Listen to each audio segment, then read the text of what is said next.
परम सत्कार्यो गुरु प्यारी सात संगत जी, राधा स्वामी जी। सात संगत जी, आज के इस वीडियो में हम बाबा जी और संगत के बीच हुए कुछ सवाल जवाब सुनेंगे। आपसे विनती है जी, पूरा ज़रूर सुनिए जी। और चैनल पर पहली बार आए हैं तो सब्सक्राइब ज़रूर कर लीजिए जी। सात संगत जी, एक बेबी ने सवाल किया, बाबा जी आपने मुझ पर बहुत कृपा की है, एक कृपा और कर दीजिए, मुझसे भजन सिमरन करवा लीजिए। तो बाबा जी ने कहा कि बेटा, कुछ काम हमें खुद ही करने पड़ते हैं। अब हमारे हिस्से की रोटी कोई और खाएगा तो हमारा पेट नहीं भर सकता। जब तक हम खुद रोटी नहीं खाएंगे तब तक भूख नहीं मिटेगी। ऐसे ही भजन सिमरन भी खुद ही करना पड़ेगा। मेरे लिए तो बड़ा आसान है ये कहना कि मैं भजन सिमरन करवा दूंगा, कल को नुकसान तुम्हारा ही हो जाना है, इसीलिए भजन सिमरन खुद करोगे तभी तरक्की मिलेगी। फिर इसी बीबी ने पूछा कि बाबा जी मेरे बच्चों को भी नेक बुद्धि देना। तो बाबा जी ने कहा कि बेटा, घर का माहौल ठीक रखोगे तो बच्चे अपने आप समझदार बनेंगे, इसीलिए घर के माहौल को अच्छा रखने की कोशिश करो।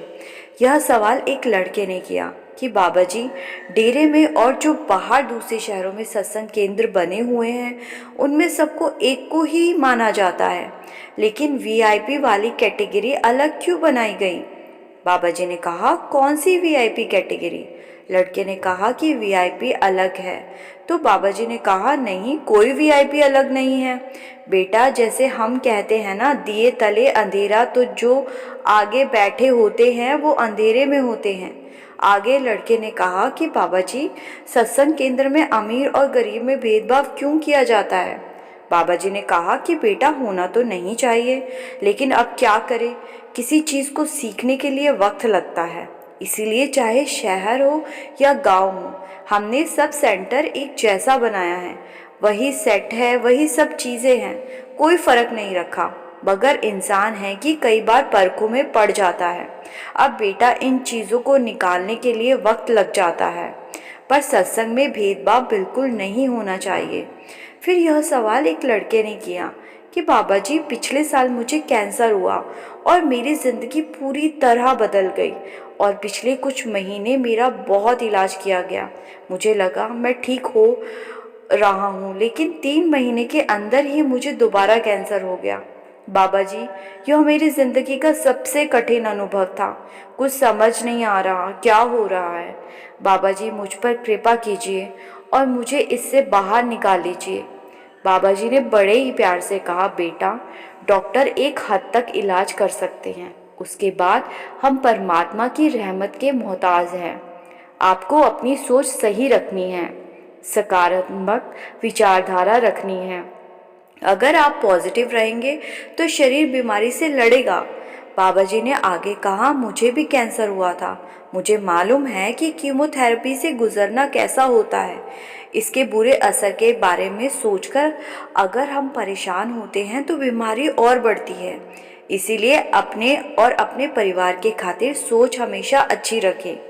बेटा, आना जाना तो परमात्मा के हाथ में है, कोई उसे बदल नहीं सकता, इसीलिए इस बारे में क्यों सोचें।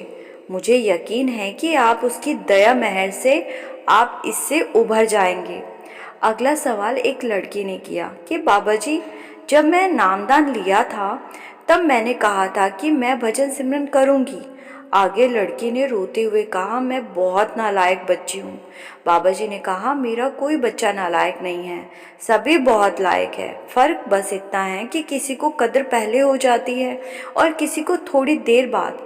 लड़की ने आगे कहा, बाबा जी, आपने कभी इस नालायक बच्ची का हाथ नहीं छोड़ा, हर वक्त आपने साथ दिया। बाबा जी ने कहा, आप क्यों नालायक कह रहे हो, जब मैं कह रहा हूँ कि कोई नालायक नहीं है।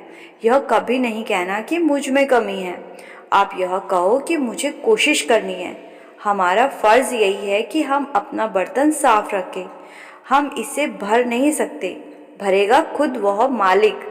जब हम भजन सिमरन करेंगे तो हमारा बर्तन भरने लगेगा। सात संगत जी, तो ये थे बाबा जी के कुछ सवाल जवाब। गुरु प्यारी सात संगत जी, राधा स्वामी जी।